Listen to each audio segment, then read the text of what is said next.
ইমানদারের আত্মাকে ডাক দিয়ে বলবেন, ইয়া আইয়াতুহান নাফসুল মুতমাইন্না, হে প্রশান্ত আত্মা, ইরজিই ইলা রাব্বিকি রাদিয়াতাম মারদিয়া, তোমার রবের দিকে প্রত্যাবর্তিত হয়ে যাও, আনন্দ চিত্তে খুশি মনে রবের দিকে আসো। ফাদখুলি ফি ইবাদি, অতঃপর বান্দা তোমরা আমার মাহবুব বান্দাদের অন্তর্ভুক্ত হয়ে যাও, তাদের দলভুক্ত হয়ে যাও। ওয়াদখুলি জান্নাতি, জান্নাতে প্রবেশ করো। দুনিয়ার হায়াতের জিন্দেগি ত্যাগ করতে হবে, এটা তো সত্য। কুল্লু নাফসিন যায়িকাতুল মাউত সুম্মা ইলাইনা তুরজাউন, যেই ব্যক্তি আল্লাহকে মানে না, আল্লাহকে বিশ্বাস করে না, নাস্তিক্যবাদ গ্রহণ করছে, ওই ব্যক্তিও বিশ্বাস করে মরণ আছে। ঠিক না ভাই? ঠিক। হিন্দু বিশ্বাস করে মরণ আছে, খ্রিস্টান বিশ্বাস করে মরণ আছে, বৌদ্ধ বিশ্বাস করে মরণ আছে, সাঁওতাল বিশ্বাস করে মরণ আছে। প্রত্যেকটা প্রাণী, প্রত্যেকটা জাতি বিশ্বাস করে মরণ আছে। যেই ব্যক্তি আল্লাহকে মানে না, নাস্তিক্যবাদ, সেও বিশ্বাস করে মরণ আছে। মৃত্যুর স্বাদ প্রত্যেকটা প্রাণীকেই আস্বাদন করতে হবে।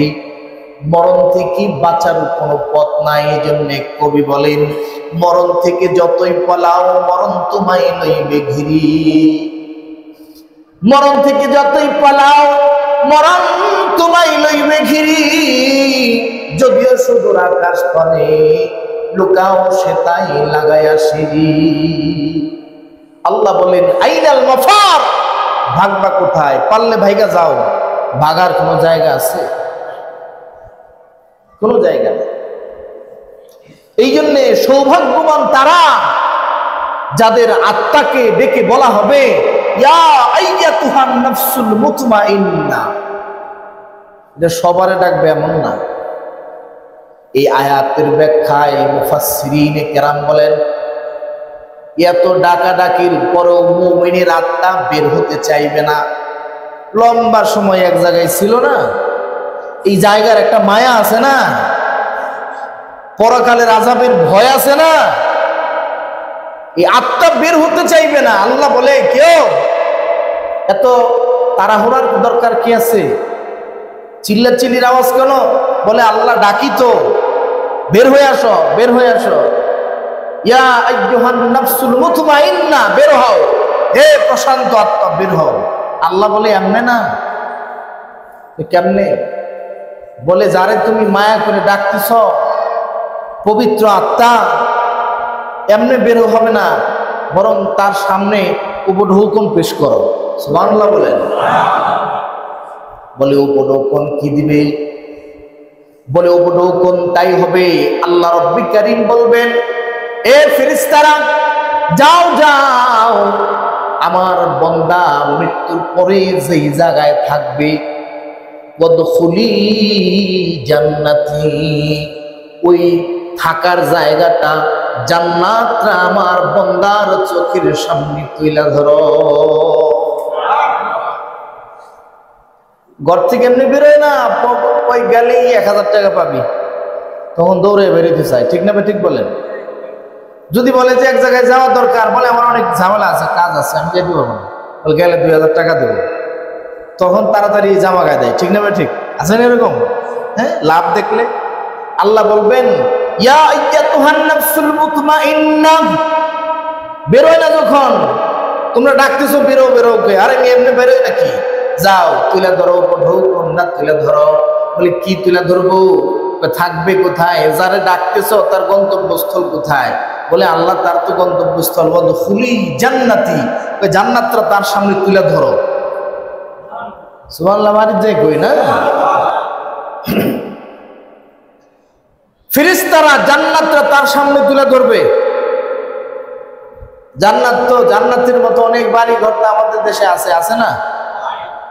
ঢাকাতে আছে, দুবাই আছে, সৌদি আরব, সিঙ্গাপুর, মালয়েশিয়া, আমেরিকায় আছে।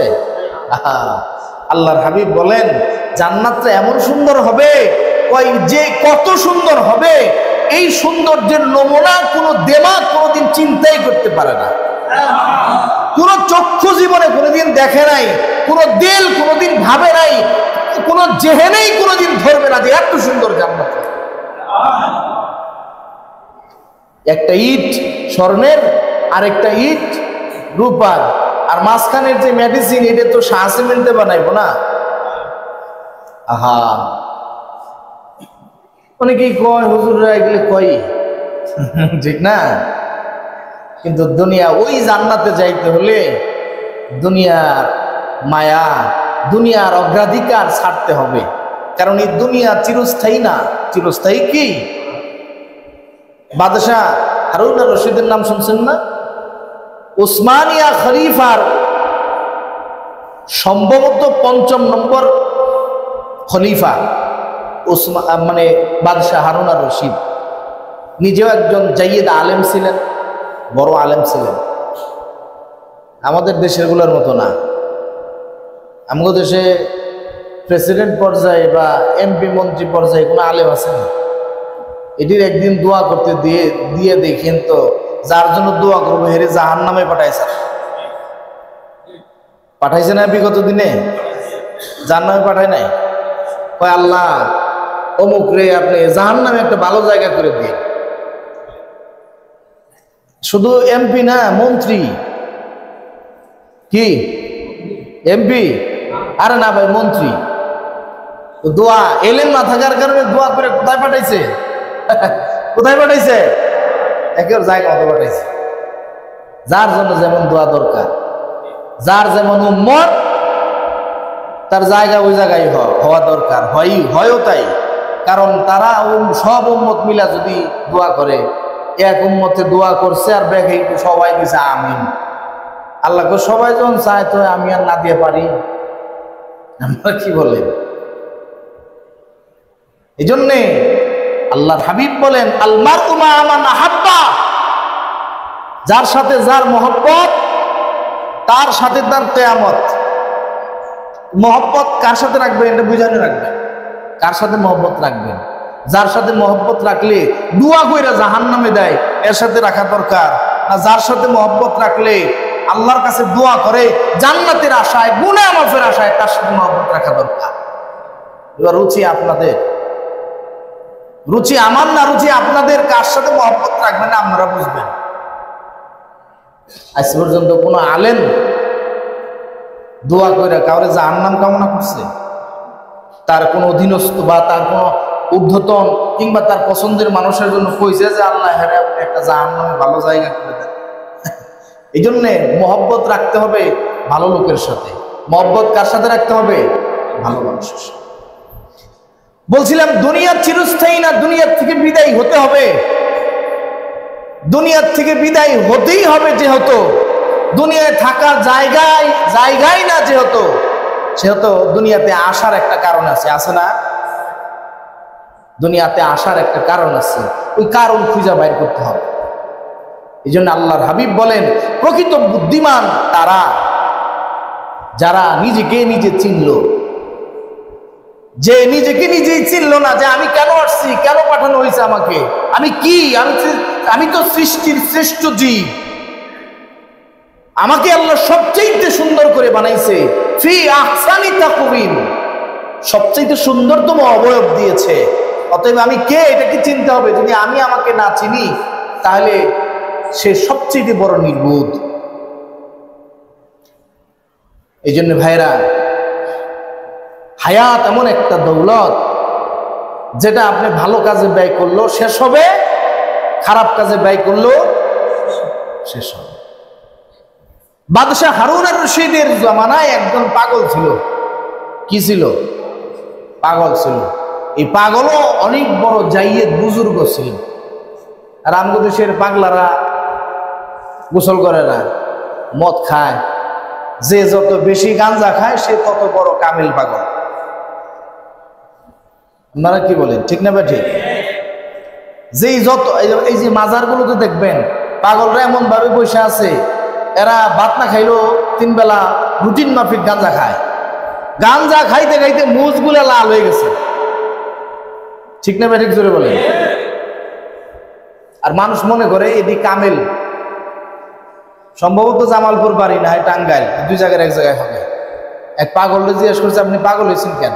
কয় আমি কাম করে খাওয়া হন না, এই জন্য পাগল হয়েছি। মানে এই ভাষাটাই বুঝলাম যে হয়তো জামালপুর হইতে পারে। আপনারা আবার রাগ করেন না, জামালপুরে যারা আছেন। এরা জিজ্ঞেস করছে এক ইউটিউবার যে আপনি পাগল হয়েছেন কেন? এইটা লিখে সার্চ দিন কামের ডরে পাগল, দেখবেন ওই পাগলের ভিডিওটা পাবেন। বলে আপনি পাগল হয়েছেন কেন? কয় আমি কাম করে খাওয়া হন না, কামের ডরে পাগল হয়েছি। সে তো বিরাট কামেল পাগল, ঠিক না? বিশ্বাস হয় না আপনাদের? এই যে ভিডিওটা আছে, আমি যেটা বলে দিলাম যে কামের ডরে পাগল, শুধু এইটুকু লেখা সার্চ দেবেন ইউটিউবে পাবেন। এই আল্লাহর ওলি, সেও বিরাট ওলি। আমাদের দেশের এই অবস্থা, ঠিক না ঠিক? কিন্তু ওই পাগল আল্লাহওয়ালা পাগল ছিলেন, নাম ছিল বাহলুল। নাম কি? বাহলুল। তো বাদশাহ হারুন রশিদকে দাওয়াত দিবে, বাহলুল উসিলা খুঁজে পায় না, বিষয়বস্তু খুঁজে পায় না, কি বলে দাওয়াত দিবে, কেমনে যাবে, দাওয়াতের মোটিভ খুঁজতেছে। হঠাৎ একদিন বাদশাহ হারুন রশিদের বাড়ির সামনে যা মাইকিং করতেছে, হকারি করতেছে। হকার দেখেন না, ঘুরে দেশে ঘুরে না হকাররা, লেপ তোষক বানায়, তারপরে শুটকি মাছ বেছে, আলু পেঁয়াজ বেছে, তারপরে আপনার যে প্লাস্টিকের যন্ত্রাংশ বেছে না, এরকম মাছ বিক্রি করে। এরকম হকার আছে না, এরকম হকারের মতো ডাকতেছে আর কি। কোথায় দাঁড়ায়? বাদশাহ হারুন রশিদের বাড়ির সামনে দাঁড়ায় ডাকতেছে। ডাকতেছে কি বইলা? ইয়া আইয়ুহান নাস, ইয়া আইয়ুহান নাস ইরহামনি, হে মানুষ সকল তোমরা আমাকে সাহায্য করো, তোমরা আমার উপর একটু রহম করো, তোমরা আমার উপর একটু রহম করো। ইন্নী আবিউ শাইআন, ইন্নী আবিউ শাইআন, আমি এমন একটা বস্তু বিক্রি করি, আমি একটা এমন বস্তু বিক্রয়ের জন্য আসছি। ইন তাশতারি হালাক, তোমরা নিলেও এটা শেষ হবে, তোমরা নিলেও এটা শেষ হবে।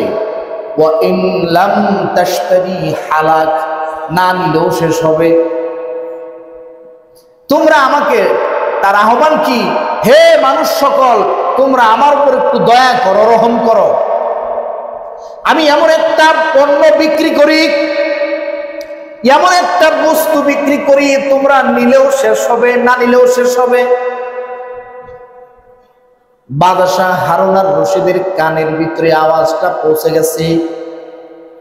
বাদশাহ ডাক দিয়া কয়, কে কোথায় আসো? যাও এই লোকটারে ধরে নিয়ে আসো। কি এমন জিনিস বিক্রি করে যেটা নিলেও শেষ হয়, না নিলেও শেষ হয়? ধরেন একজনে 10 কেজি মাছ আনছে, যদি ওই লোক ডাক দিয়ে কয়, এই লোক সকল তোমরা আমার উপর দয়া করো, আমি মাছ বিক্রি করি, কিন্তু মাছ তোমরা নিলেও শেষ হবে, না নিলেও শেষ হবে, এটা কোনো কথা? মাছ কি না নিলেও শেষ হবে? হওয়ার কথা। পাগলাই কয়, বাহলুল ডাক দিয়ে বলে, এ দুনিয়ার মানুষ তোমরা আমার উপর ইহসান করো, দয়া করো, রহম করো। আমি এমন একটা পণ্য বিক্রি করি, তোমরা নিলেও শেষ হবে, না নিলেও শেষ হবে। বাদশাহ ডাক দিয়ে কয়, যাও লোকটারে ধরে নিয়ে আসো। কি এমন পণ্য বিক্রি করে যেটা নিলেও শেষ হয়, না নিলেও শেষ হয়? ধরে আনছি, আয়না দেখে, সামনে আয়না দিলে বাদশাহ তাকায় দেখে, এটা তো যেন কোনো লোক না, এর নাম বাহলুল, যিনি আল্লাহর পাগল। ও আপনি আপনি কি এমন বস্তু বিক্রি করেন যেটা নিলেও শেষ হয়, না নিলেও শেষ হয়? বলে আমি বরফ বিক্রি করি। বরফ কি বিক্রি করে? বরফ নিলেও শেষ হয়, না নিলেও শেষ হবে, ঠিক না? ঠিক। কেউ যদি না কিনে তাও শেষ হবে না, নিলেও শেষ হবে, না নিলেও। তো বাদশাহ জিজ্ঞেস করে, বরফ কই? বরফ তো নাই। তো নাই মানে আপনি বিক্রি করতেছেন পণ্য, কিন্তু পণ্য নাই। বলে বাদশাহ উসিলা তালাশ করতেছিলাম কেমনে আপনার দাওয়াত দিব। বাদশারে দাওয়াত দেওয়ার কোন উসিলা পাই না। মাথায় একটা বুদ্ধি আসলো, বরফের কথা বলি, হকারি করি যাতে আপনার কর্ণকুহরে আমার এই হকারি করার আওয়াজটা পৌঁছে যায়। এই জন্য ডাক দিয়ে বলছি, ইয়া আইয়ুহান নাস ইরহামনি, হে মানুষ সকল তোমরা আমার উপর রহম করো। আমি এমন একটা পণ্য বিক্রি করি যেটা নিলেও শেষ হয়ে যায়, না নিলেও শেষ হয়ে যায়। কথার মধ্যে একটা আকর্ষণ আছে, ভাবছিলাম আপনার কান পর্যন্ত পৌঁছে যাবে। হা হা, আমার আশা পূরণ হয়েছে, আপনার কান পর্যন্ত আমার আওয়াজ পৌঁছে গেছে। বাদশাহ ডাক দিয়ে বলে, বরফ কোথায়, বরফ কোথায়? বলে বরফ তো নাই। বাদশাহ, বরফ নাই। আমি এটা বোঝানোর জন্য বলছিলাম, আল্লাহ রাব্বুল আলামিন আমাদেরকে একটা বরফের মতো হায়াত দান করছেন, যে হায়াতরা যদি কোনো ব্যক্তি মোবাইলের ইন্টারনেটের মধ্যে ব্যয় করে তাও শেষ হবে। যদি কোনো ব্যক্তি মসজিদে যায় মালিকের কুদরতি কদমের মধ্যে সিজদায় পড়ে কাটায় দেয় তাও শেষ হবে। নির্দিষ্ট একটা হায়াতের সীমা এখানে দুনিয়াতে আসছি, হায়াতের সীমা যখন শেষ হয়ে যাবে, 1 সেকেন্ড দুনিয়াতে থাকার ক্ষমতা আর থাকবে না। থাকবে 1 সেকেন্ড। ইযা জাআ আজালুহুম লা ইস্তাখিরুনা সাআতাও ওয়া লা ইস্তাকদিমুন। আল্লাহু আকবার। আল্লাহ বলে 1 মিনিট যথাসময়ে তোমার মরণ হবে, 1 সেকেন্ড আগেও মরবা না, 1 সেকেন্ড পরেও তুমি জীবিত থাকবা না। যথাসময়ে তোমার মরণ হয়ে যাবে। কখন হবে আমরা কেউ জানি না, যে কোনো সময় হইতে পারে। ঠিক নেবে ঠিক? বাহলুল এমন একজন পাগল, বলে বাদশাহ বরফ বেচতেছি, বরফ যেটা নিলেও শেষ হয়, না নিলেও শেষ হয়। তা আপনি যে এই যে এত বড় বাদশাহী পাইছেন, এই বাদশাহী পাইয়া 2 বছর বেশি থাকার ক্ষমতা আছে না? ক্ষমতা আছে? আস্তে আস্তে দিন কিন্তু ফুরাইতেছে, দিন ফুরাইতেছে। বাদশাহ হারুন আর রশিদ দেখলেন এই পাগল তো সেই পাগল না, এই পাগল কাজের ডরের পাগল না, এটা তো আসলে অরিজিনাল আল্লাহর পাগল, বুদ্ধিমান পাগল। তো বাদশাহ বললেন, রাজ্যের লোকদের বলে দিলেন, দরবারের লোকদেরকে বলে দিলেন, রাজ দরবারে যারা ছিল, যে এই বাহলুল যখন আসে এনি টাইম তার জন্য এই রাজ দরবারের গেট যেন ওপেন হয়ে যায়। তো হঠাৎ একদিন আসছে, আবার একদিন আসছে, আসলে বাদশাহ হারুন আর রশিদ এসে জিজ্ঞেস করছে, সালাম কালাম দেওয়ার পরে, কেমন আছেন, কি অবস্থা, কি করতেছেন, হাল হাকিকত জিজ্ঞেস করার পরে বাদশাহ হারুন আর রশিদের হাতে একটা লাঠি ছিল, এই লাঠিটা বাহলুলের হাতে দিছে। বাহলুল জিজ্ঞেস করে, লাঠি দিয়ে আমি কি করব? বলে, তোমার চাইতে যিনি বোকা তারে দিয়ে দিও। বাদশাহ মনে মনে কইছে, হের চাইতে বোকা পাইতো না আর জীবনে দিয়েও পারতো না। তো বলছে, তোমার চাইতে যিনি বোকা এরকম লোক পাইলে তারে লাঠিটা দিয়ে দিও। তো বাদশাহ বলার পরে বাহলুল চলে গেছে। দীর্ঘদিন পরে বাহলুলের কর্ণকুহরে আওয়াজ পৌঁছে গেছে, বাদশাহ হারুন আর রশিদ মুমূর্ষু অবস্থায় মৃত্যু শয্যায় শায়িত, দুর্বল হয়ে গেছে বাদশাহ হারুন আর রশিদ।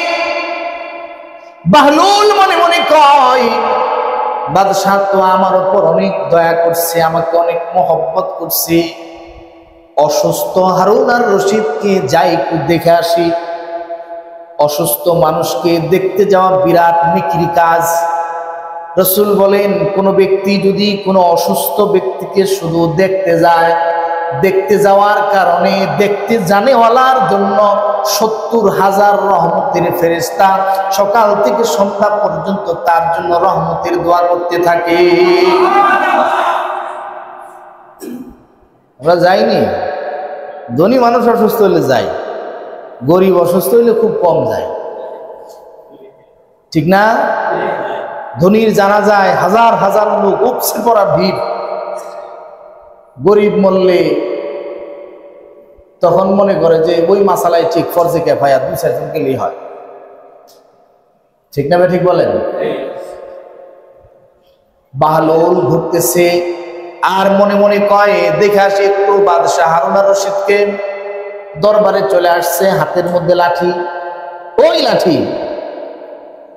বাদশার কাছে এসে সালাম দিয়া জিজ্ঞাসা করছে, বাদশাহ কেমন আছেন? আছি আলহামদুলিল্লাহ ভালো, কিন্তু আমার তো সফরের সময় হয়ে গেছে, আমার সফরের সময় ঘনিয়ে আসছে।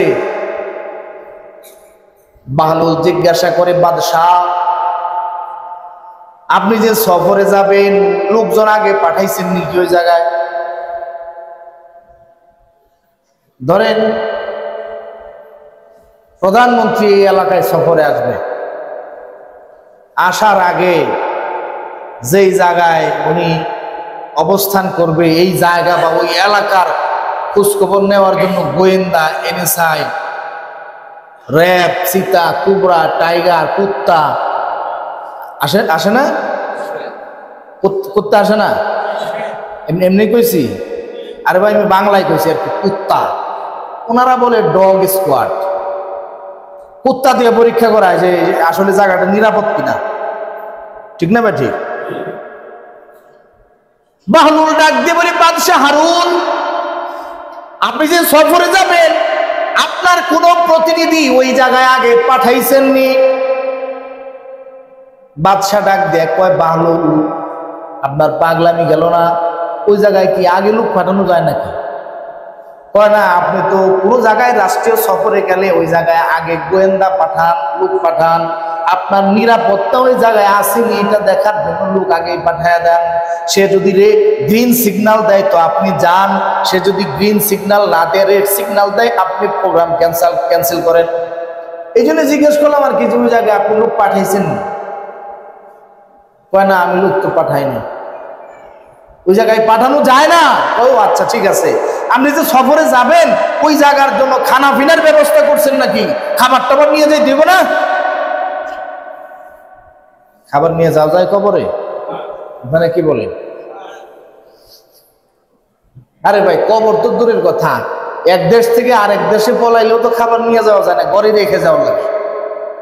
বোয়াল মাছ রান্না করছে নিয়ে যাওয়া যায় না, রুই মাছ রান্না করে নিয়ে যাওয়া যায় না, খাসি রান্না করে নিয়ে যাওয়া যায় না। ঠিক না ভাই, ঠিক বলে? নিয়ে গেছে সব পালায় দেয়, চলে গেছে। আর ওই জগতে কি আর নিয়ে যাওয়ার কোনো সিস্টেম আছে?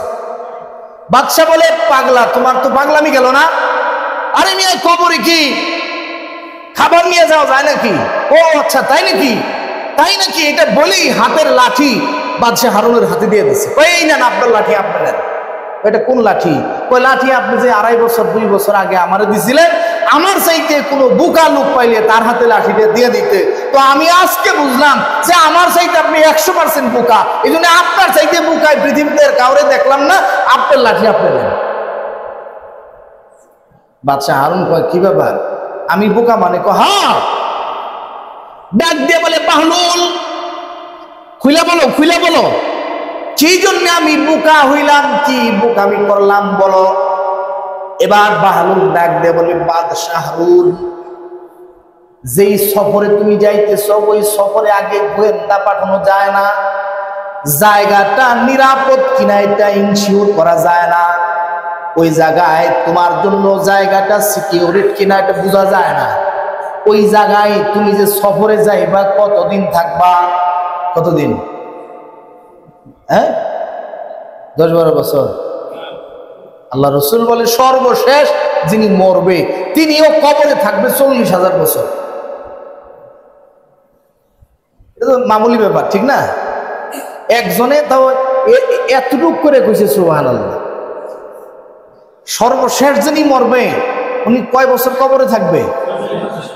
তারপরে কিয়ামত হবে, হাসরের ময়দান কায়েম হবে। আর যিনি শুরুতে মরছে তিনার কত বছর হইল? হ্যাঁ, আরে দুনিয়ার লোভে, দুনিয়ার মোহ এত পাকড়াও করছে আমাদের, যেই কবরে সাথী নাই, বাতি নাই, যেই কবরে দুনিয়ার সহযোগিতা পাওয়ার কোনো সিস্টেম নাই, যেই কবর মানুষকে মানুষের আমলের সাথে তার কবরের ব্যবহার এর সাথে মানে সম্পৃক্ত থাকবে। আমল যদি ভালো হয় কবর তার কাছে তার সাথে ভালো আচরণ করবে, আর আমল যদি খারাপ হয়ে যায় কবর তার জন্য জাহান্নামের গর্ত হয়ে যাবে। বাদশাহ হারুন আর রশিদকে বাহলুল ডাক দিয়ে বলে, বাদশাহ আপনার চাইতে বুকা আমি আর কাউকে দেখি না। আপনি বাদশাহী গ্রহণ করছেন, অথচ এই বাদশাহী 50, 60, 70, 80 বছরের বাদশাহীর পরে আপনি যেই জায়গায় আবাদুল আবাদ সফর করবেন, প্রথম স্টেশনে আপনি সর্বনিম্ন সর্বশেষ যিনি মরবে তার জন্য সর্বনিম্ন 40,000 বছর পরবর্তী স্টেশনে পৌঁছানোর জন্য গাড়ির জন্য অপেক্ষা করতে হবে। ওই স্টেশনে আপনাকে থাকতে হবে কমপক্ষে 40,000 বছর। ওই 40,000 বছর আপনি কি খাবেন, ওই জায়গাটা আপনার জন্য সিকিউরিটি কিনা, ওই জায়গাটা আপনার জন্য নিরাপদ কিনা, ওই জায়গা আপনার জন্য ভালো আচরণ করবে কি করবে না, ওই জায়গায় আপনি কতদিন থাকবেন, কি খাবেন, ওই জায়গায় খাবারও পাঠানো যায় না, ওই জায়গায় সিকিউরিটিও পাঠানো যায় না। অথচ দুনিয়ার মুহে পড়ে আমরা তো বাদশাহী গ্রহণ করে ফেলছি, রাজত্ব গ্রহণ করছি, প্রধানমন্ত্রী হয়েছি, এমপি হয়েছি, মন্ত্রী হয়েছি, শিল্পপতি হয়েছি, গরিবের অর্থ লুণ্ঠন করে খেয়েছি, শ্রমিকের অর্থ নিজে ভক্ষণ করে ফেলেছি, বেতন পাই শ্রমিক যা ঠিক মতো আদায় করি না। আরে ভাই, টিফিনের টাকাটা পর্যন্ত আমরা খেয়ে ফেলি, ইফতারির টাকাটা পর্যন্ত আমরা খেয়ে ফেলি। দুনিয়ার থেকে বিদায় হও, দেখবা এর জন্য হিসাব তোমাকে দিতে হবে। এই জন্য মুসলমান ভাইয়েরা আমার, নিজের হাতের লাঠিটা বাহলুল বাদশাহ হারুন আর রশিদের হাতের মধ্যে উঠায় দিছে। অথচ এই বাদশাহ বর্তমান বাদশাহের মতো বাদশাহ না, এই বাদশাহ আল্লাহ ওয়ালা বাদশাহ ছিলেন, এই বাদশাহ আল্লাহ ওয়ালা বাদশাহ ছিলেন, আল্লাহর ওলি বাদশাহ ছিলেন। এই জন্য বাহলুল ডাক দিয়ে বলে, বাদশাহ হারুন, এই নাও তুমি তোমার লাঠিটা নিয়ে যাও। আমি মনে করি এই মুহূর্তে আমার দৃষ্টিকোণে তোমার চাইতে বড় বোকা এই জগতে আর কেউ নাই। এই জন্য আমি তোমার চাইতে চালাক মনে করি, কারণ আমার সম্পদও কম, আমার হিসাবও কম। সম্পদও কম, হিসাবও কম। 100 টাকা বাংতি টাকা 1 টাকার নোটও যদি হয়, বনতে যত সময় লাগবো, 1000 টাকা হইলে তার চাইতে একটু বেশি সময় লাগবো, ঠিক না ভাই? ঠিক। 1 লাখ হইলে তার চাইতে আরো একটু বেশি, 10 লাখ হইলে আরো একটু বেশি, 10 কোটি হইলে তার চাইতে বেশি, 10 মিলিয়ন হইলে তার চাইতে বেশি, 10 ট্রিলিয়ন হইলে তার চাইতে বেশি, 10,000 কোটি হইলে তার চাইতে বেশি। সম্পদ যত বেশি হবে হিসাব তত দেরি হবে, ঠিক কিনা জোরে বলেন? এই জন্য বাহলুল বলে, বাদশাহ আমি মনে করি তুমি আমার চাইতে বোকা, এই নাও তোমার লাঠি, 2.5 বছর হেফাজত করছি, বোকা লোক খুঁজে পাই নাই, আমার মনে হয় এই মুহূর্তে তুমি আমার চাইতে বোকা। তাইলে বাহলুল যদি বাদশাহ হারুনের ব্যাপারে এই কথা বলতে পারে, বর্তমানে রাজা, এমপি, মন্ত্রী, চেয়ারম্যান, মেম্বার গো পাইলে বাহলুল তো লাঠিতে পিটাই মেরে, ঠিক না জোরে বলেন? এই জন্য আল্লাহ রাব্বুল আলামিন বলেন, ইয়া আইয়াতুহান নাফসুল মুতমাইন্নাহ ইরজিই ইলা রাব্বিকি রাদিয়াতাম মারদিয়াম ফাদখুলি ফি ইবাদি ওয়াদখুলি জান্নাতি। আল্লাহ রাব্বুল আলামিন বলেন, আল্লাহ বলেন, হে প্রশান্ত আত্মা বের হয়ে আসো, ইরজিই ইলা রাব্বিকি রাদিয়াতাম মারদিয়া, তোমার রবের দিকে প্রত্যাবর্তিত হও, আনন্দ চিত্তে বের হয়ে আসো। ফাদখুলি ফি ইবাদি, এবং আল্লাহ ওয়ালা বুজুর্গ আল্লাহর মুহাব্বতের বান্দাদের সিরাতে মুস্তাকিমের উপর চলনে ওয়ালাদের দলভুক্ত হয়ে যাও। ওয়াদখুলি জান্নাতি, ঢুকে যাও জান্নাত। সুবহানাল্লাহ বলেন। যারা গরিব হইছেন, গরিব হয়ে আফসোস করার দরকার নেই, আর যারা ধনী হইছেন তারাও নিরাশ হওয়ার দরকার নাই। অনেকে এখন বলতে পারে যে হুজুর তাহলে কি আমরা সব বেইসা বাহলুলের মতো পাগল হয়ে যাবো? না, পাগল হওয়ার দরকার নাই, সম্পদেরও দরকার আছে, আছে না? তবে সেটা হালাল উপায়ে হওয়া চাই। কি উপায়ে হওয়া চাই? হালাল উপায়ে উপার্জিত সম্পদ হালাল কাজে ব্যয় করবেন, আল্লাহর কাছে হিসাব সহজ হয়ে যাবে। আল্লাহ আমাদের সবাইকে তৌফিক দান করেন, আল্লাহ আমাদের সহি বুঝ দান করেন, আল্লাহ ওই আত্মা আমাদেরকে ওই আত্মায় রূপান্তরিত করার তৌফিক দান করেন আমলের মাধ্যমে, যেই আত্মাকে সুন্দর সুশৃঙ্খল ভাবে ডাকা হবে, ইয়া আইয়াতুহান নাফসুল মুতমাইন্না ইরজিই ইলা রাব্বিকি রাদিয়াতাম মারদিয়্যা। ওইভাবে জোর করে পাকড়াও করতে হবে না যেইভাবে চোর দৌড়ায়া পুলিশে ধরে। গুনাহগারের আত্মা চোরের মতো দৌড়াইয়া ধরতে হবে, গুনাহগারের আত্মা ক্রিমিনালের মতো দৌড়াইয়া খাবড়াইয়া ধরতে হবে, পাকড়াও করতে হবে, ধরা দিতে চাইবে না। আর পবিত্র আত্মার ব্যাপারে আল্লাহ বলেন এমনি আসবে না, কি করতে হবে বলে জান্নাতটা তার চোখের সামনে ধরো, দেখবা অনায়াসে সে বের হয়ে আসবে। আল্লাহ আমাদের সকলকে পবিত্র দিল পবিত্র আত্মাওয়ালা হওয়ার তৌফিক দান করুন। ওয়া মা আলাইনা ইল্লাল বালাগ। আসসালামু আলাইকুম ওয়া রাহমাতুল্লাহ।